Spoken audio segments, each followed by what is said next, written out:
चाय ले लो चाय, चाय ले लो चाय। ताए भैया ई का तरह तारा हो का करी यार, सब कुछ तो लूट गईल, अब ये न करे के पड़ी। अच्छा अच्छा बुझ गई नी। जो यहाँ से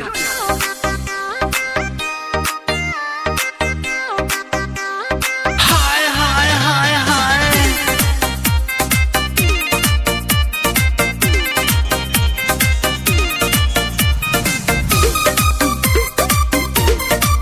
Music by Aman Rao.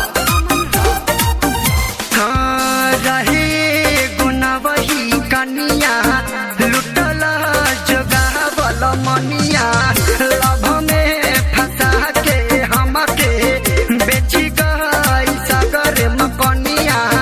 घर के न घाट के भइनी करे तोर जब हाय हाय। ले लो चाय, बोलो चाय, गरम चाय।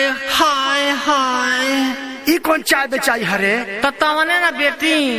लहई चाय उतक गईल बाय बाय। हाय हाय हाय हाय हाय हाय लहई चाय उतक गईल बाय बाय। हाय हाय हाय हाय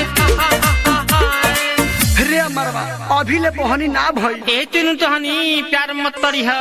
बबहू ना बोली हो भैया, लबते बेमलिया हो। बबहू ना बोली हो भैया, लबते बेमलिया हो।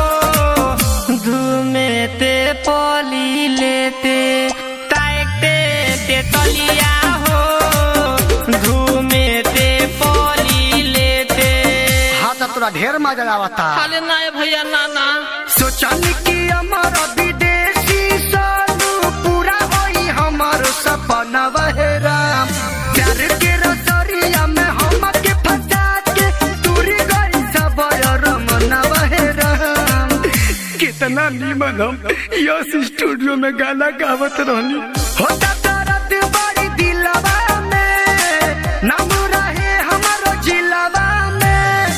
होता दर्द बड़ी दिलवा में, नाम रहे हमारो जिलवा में। बुरा हो गई हमारो समैया, डूबा के गई नैया। ए टिंकू भैया डूबा के गई नैया, ए अंगद भैया डूबा के गई नैया। ले लो चाय, बोलो चाय, गरम चाय। हाय हाय